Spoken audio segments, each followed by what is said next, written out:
Hello दोस्तों, नमस्ते। स्पिंदर चौहान फिर से हूँ आपके सामने।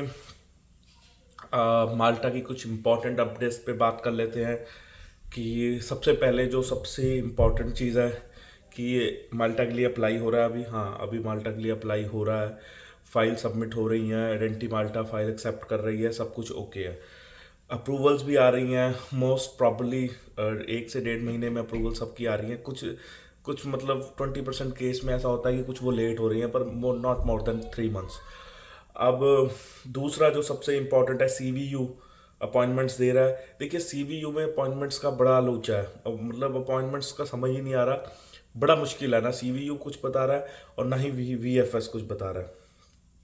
और VFS का अभी अपॉइंटमेंट स्लॉट सारे बंद हैं। सब लोग जिन जिनके अप्रूवल्स आए हुए हैं वो देख रहे हैं कि भाई कैसे मतलब बुक करें अपॉइंटमेंट, क्योंकि कोई वे ही नहीं है। CVU ने हाथ खड़े कर दिए। अब माल्ट ये VFS, ओ माय गॉड, ये क्या कर रहे हैं मेरी समझ से बाहर है। क्यों कर रहे हैं ऐसा, ये भी मेरी समझ से बाहर है। कि जब आप हमारे पास माल्टा आइडेंटी माल्टा की अप्रूवल लेटर है, हम एलिजिबल हैं मतलब फाइल सबमिट करने के लिए, ये स्लॉट क्यों नहीं दे रहे हैं।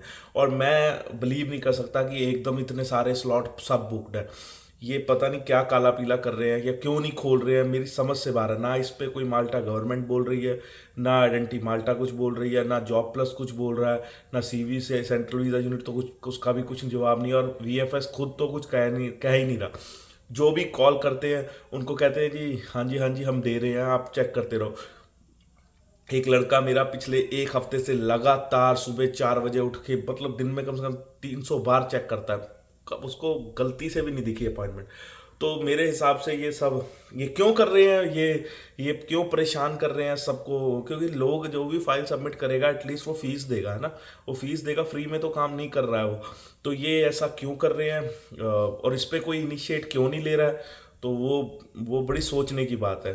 बट फॉरहाल अभी इन पे मुझे लगता है अभी चीज़ें टाइट होंगी और इनको अपनी ये चीज़ें बड़ी जल्दी सुधारनी पड़ेंगी, क्योंकि डे बाय डे लोड बढ़ता जा रहा है। लोगों की फाइल्स मतलब आइडेंटी माल्टा से अप्रूव होती जा रही है, तो फिर ये क्या करेंगे। इनको कुछ ना कुछ इनिशिएटिव लेना पड़ेगा। तो दोस्तों, अभी ये है कि हाँ, माल्टा के लिए अप्लाई हो रहा है, आप अप्लाई कर सकते हैं अभी। देखिए, ये पिछला साल उस देखो, मैं आपको एक चीज़ बताता हूँ।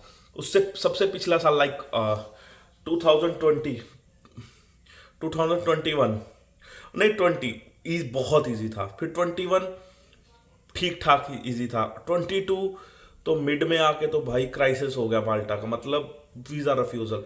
और अब ये 23, ये मैं कह रहा हूँ, ये सबसे इम्पोर्टेंट जो है रोल प्ले करने वाला है। जो लड़के ये 23 में इनके रिफ्यूज़ भी होंगे, इनमें इसमें लोग अप्रूव भी होंगे। जो लड़के जिन्होंने सक्सेस पा लिया, क्योंकि फॉर श्योर 23 के बाद इसका वीज़ा मिलना बहुत मुश्किल हो जाएगा। और मेरे को ये समझ नहीं आता है कि सबको पता है कि वो एक शैनिगन जोन में है। अभी सुनने क्रोशिया भी कहते शैनिगन जोन में एंटर कर गया। तो अभी ये शैनिगन जोन में है। और आपको इतना अच्छा एक मौका मिल रहा है, एक इतना अच्छा प्लेटफॉर्म मिल रहा है, क्योंकि आप शैनिगन जोन में कोई कंट्री नहीं है जो आपको मतलब इतना अच्छा मौका दे रही है। और ये नहीं है कि वहाँ पैसा नहीं, मैं ये नहीं कहता हूँ कि आप 5 लाख रुपए महीना कमाओगे। अगर आप मेहनत करने वाले हो और अगर आप थोड़े स्किल्ड हो, मतलब आपकी इंग्लिश बहुत अच्छी है, आप चीज़ों को मैनेज कर लेते हो सारी चीज़ें, तो आप मतलब अच्छा पैसा कमाओगे, बहुत अच्छा पैसा कमाओगे। मैंने ऐसे ऐसे लड़के भी देखे हैं जिनको इंग्लिश का ये भी नहीं आता, वो भी बहुत अच्छा पैसा कमाते हैं। तो ये डिपेंड करता है। तो मेरे को ये नहीं समझ में आ रहा कि लोग घबराते क्यों हैं। ठीक है, आपका रिफ्यूज़ल अप्रूव होना ये एक पार्ट है चीज़ों का। बट अगर रिफ्यूज़ल के डर से हम अप्लाई नहीं करेंगे तो बड़ा प्रॉब्लमेटिक है ना चीज़ें। तो मैं ये कह रहा हूँ कि ये साल बहुत क्रूशियल होने वाला है 2023। मुझे नहीं लगता उसके बाद ये हो पाएगी ये चीज़ें, क्योंकि इन पे भी प्रेशर बनता जा रहा है, क्योंकि बहुत लेबर आया, वहाँ से लेबर आगे चले जाती है, तो शैनिगन जो बाकी कंट्री है वो भी प्रेशर बना रही है इन पे। तो मुझे लगता है ये इम्पॉर्टेंट ही है ये साल इस बार का। तो मुझे लगता है कि जो जो लड़कों को लगता है कि भाई उसको अप्लाई करना चाहिए, तो उसे एज सुन एज अप्लाई करना चाहिए, है ना। और कोई दिक्कत नहीं है, अगर कोई हेल्प चाहिए तो मैं बता कर सकता हूँ। और अपॉइंटमेंट के बारे में मत घबराइए, हम भी लाइन में हैं, सब अपॉइंटमेंट मिल जाएंगे धीरे धीरे।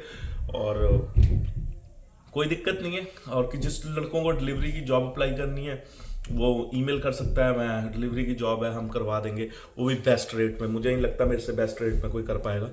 तो अब बाकी आपकी मर्ज़ी है। ओके, नमस्ते, सत श्री अकाल।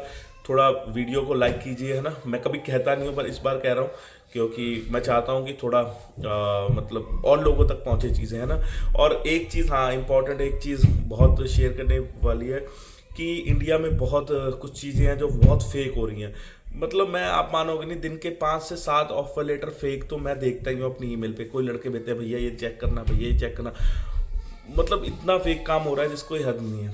ठीक है, मैंने अपनी पिछली वीडियोस में बताया कि काम कैसे होता है, ठीक है ना। अगर आपका एजेंट उस तरीके से काम कर रहा है तो एग्री करो, नहीं कर रहा है तो मत करो। सारा काम आपकी ईमेल से होना चाहिए, सारी चीज़ें आपके पास आनी चाहिए। वो अपनी अपनी ईमेल से कोई काम ना करे। अगर वो अपनी ईमेल से करेगा तो आपको कैसे पता चलेगा मेरा काम हो रहा है कि नहीं हो रहा है। तो ये चीज़ें हैं दोस्तों। तो आपसे विदा लेता हूँ, अगली बार मिलता हूँ। नमस्ते, सत श्री अकाल, थैंक यू।